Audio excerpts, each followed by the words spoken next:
nakakalimutan ng paglilingkod. At nakakalimutan na ang kadakilaan sa paghahari ni Jesus ay naroon, doon matatagpuan. Sabi ko nga po, nung ako'y umattend ng eleksyon ng bagong papa sa conclave, hindi kami nagkakampanya sa isa't sa aming sarili na, hoy don't forget me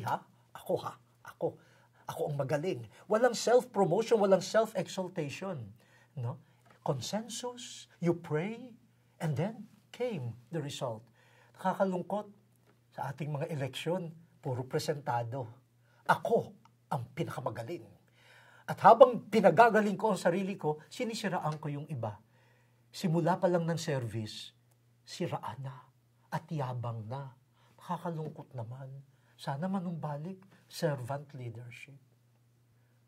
Now we turn to the fourth characteristic of servant leadership as we see it in Jesus, in His person, in His mission, and in His dealings with people.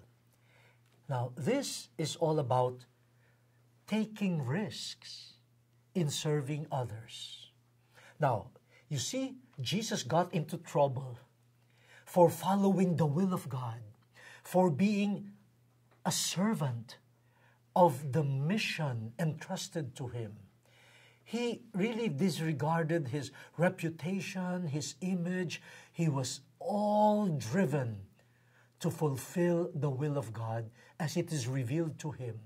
And for the fulfillment of this will, he gave his whole self. And in the process, he took risks. Risks, given the culture and the religiosity of his time. For example, eating with sinners, mingling with the sick, allowing people with leprosy to touch him, touching the litter of a boy who was being brought to a burial place, allowing a woman known as a public sinner to approach him, to wash his feet with her tears. Wow, all risky. But Jesus did all of this. Now, baka naman sasabihin nyo, kung si Jesus nga, kayang pumasok, mga risky areas of service, tayo rin. No? Pero malinaw Jesus did not enter into these controversial areas of mission just for the sake of adventurism. This is not just for to call attention to himself. No. The risks that he took came from his discernment of the will of God. And what was the will of God? That these sinful people, wounded, be allowed to experience the embrace of a loving and forgiving God. And so, this daring, this creativity that we find in Jesus in order to serve people came from a faith experience. He knew he was the one sent by the Father. And he had the faith conviction that the will of the Father was made clear to him, and so he is following the will of the Father. So para po sa sa mga ating servant leaders, hindi po ito padamihan lang ng bagong approaches o bagong ideya na parang magpapaligsahan tayo na, may bago akong ideya, inyo luma na. Hindi ho ganun si Jesus. Ang unang konsiderasyon ay misyon ayon sa kalooban ng Diyos. At kahit parang nakakatakot o kaya parang controversial, kung ito ang kalooban ng Diyos, papasukin mo. And of course, the most risky was he had to fulfill the will of the Father by bearing the cross, dying on the cross. Who would want that? But that was the apex of his servanthood. He died serving us. Yan po. Kaya yung courage and creativity in terms of service, yan po sana ay magmula sa pagtitiwala at pagkilatis ng kalooban ng Diyos. Ganyan ang pinakita ni Jesus. The fifth element that we want to emphasize is this, no? Jesus, as the servant leader, left the head table in order to wash the feet of the disciples. He left the head table in order to perform the task of a slave, the lowest of slaves. This is found in John 13, the Gospel of St. John, the account of the Last Supper, where Jesus left his position at the table, the position of Lord, Master, Teacher, and took a basin, water, and towel to wash the feet of his disciples. Now, this is a parable in action. This is a teaching in action.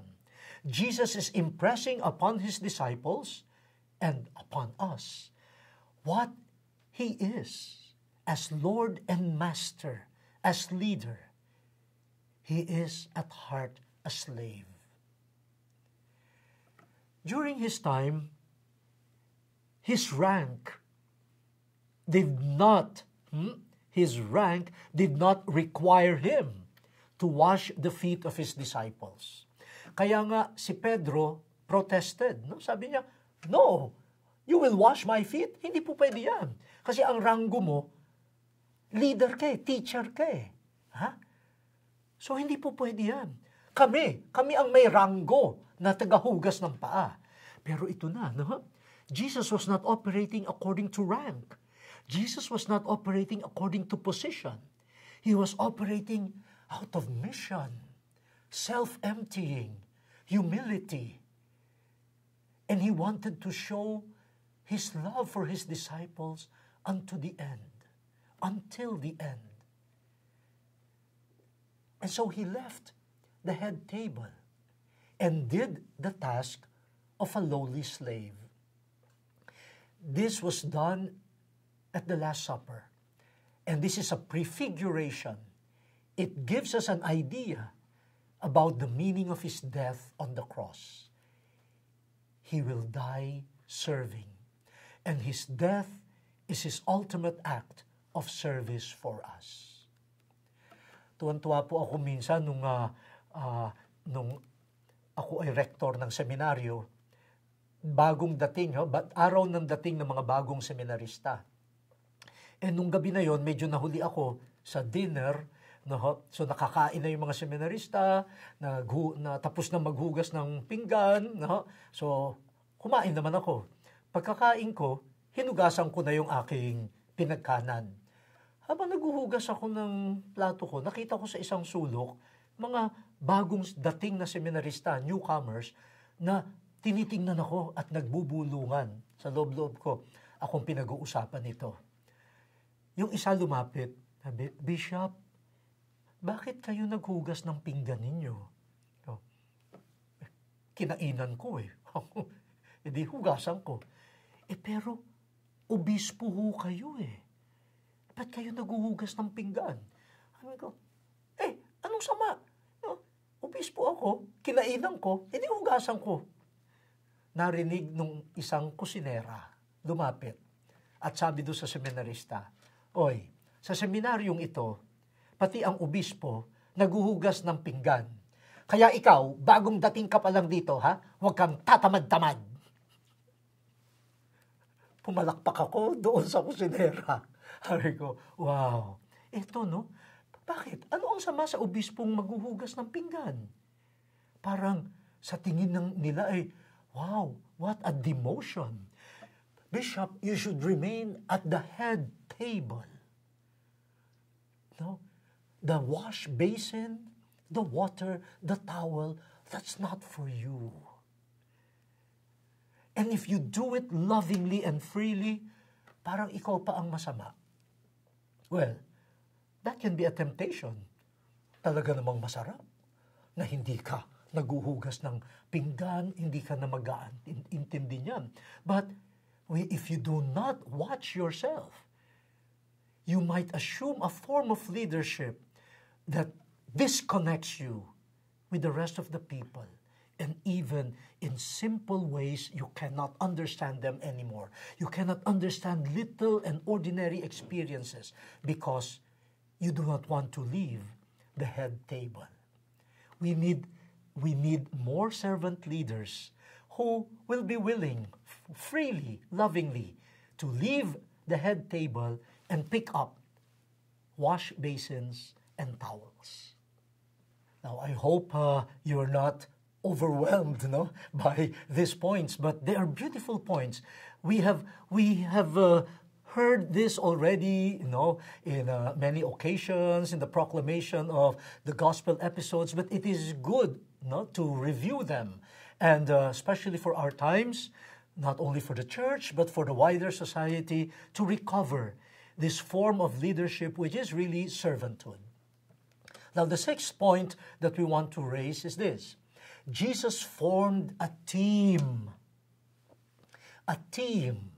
what we call the disciples, and the most intimate team, those who comprised the 12, who lived with him. He shared a common life with him.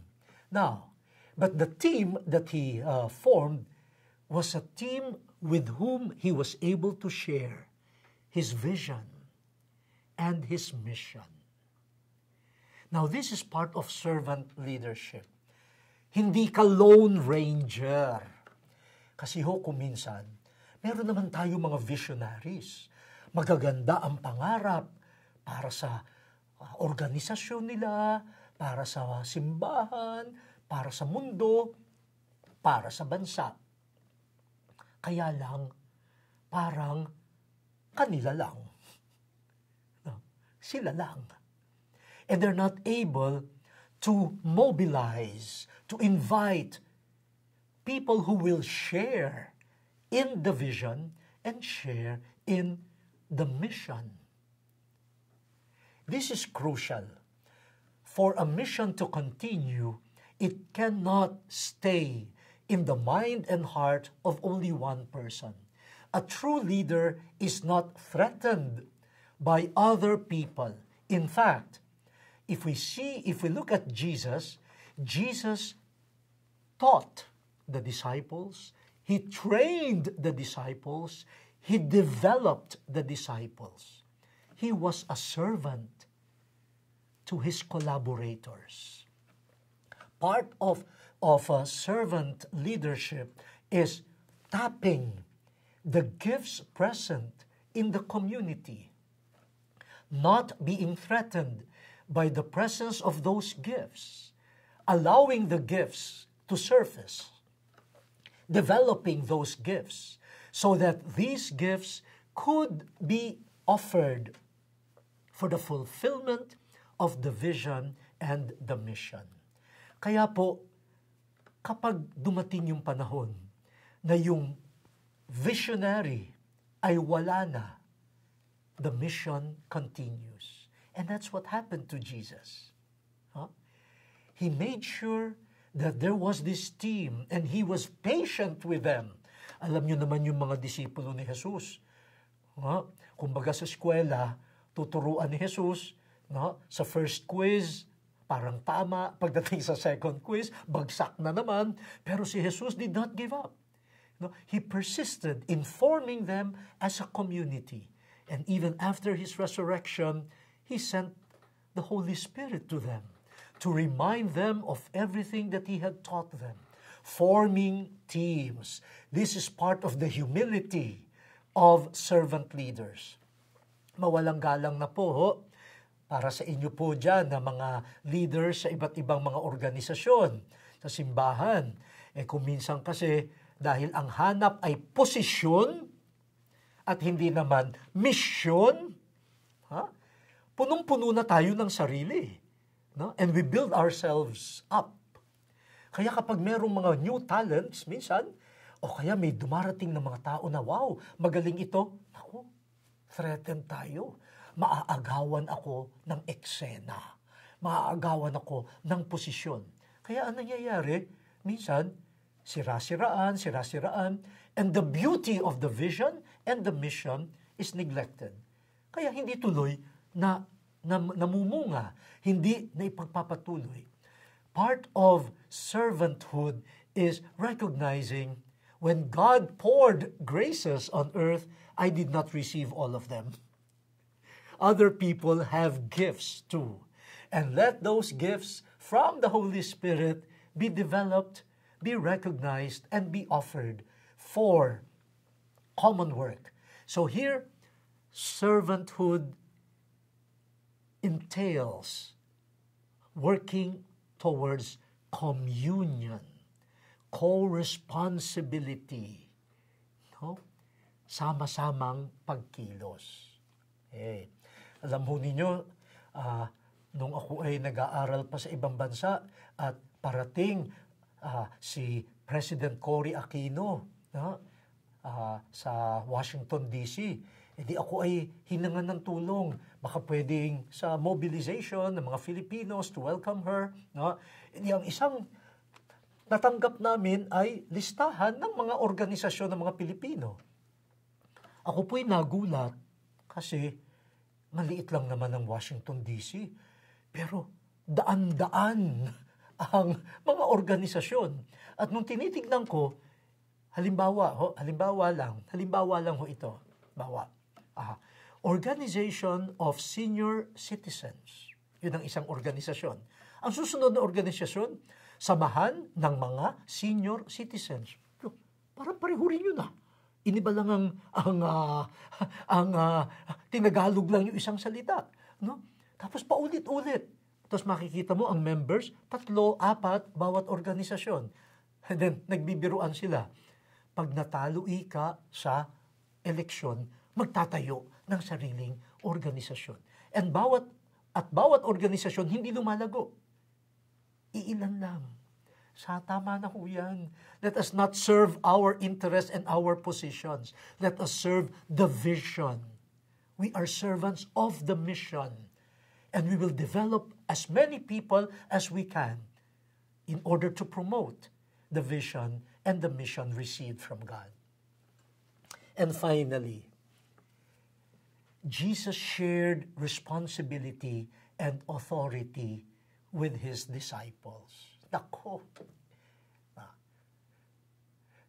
Kitang-kita natin yan Even before His death and resurrection and ascension into heaven, Jesus sent the disciples 2 by 2, di ba ho?